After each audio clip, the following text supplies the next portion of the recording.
What if, like, Carl Wheezer walked up to you and was like, Hey, you wanna buy stocks in Herbalife? You wanna be a boss babe with this new weight loss solution?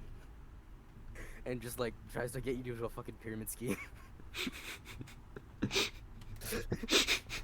You know, if you buy this, James and Ram won't be in the marketing and, This is why I worry about you.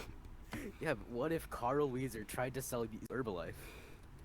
Like, I guess I'd buy it from him. you'd get into a pyramid scheme if Carl Wheezer. I mean, yeah, for Carl, I'd do anything.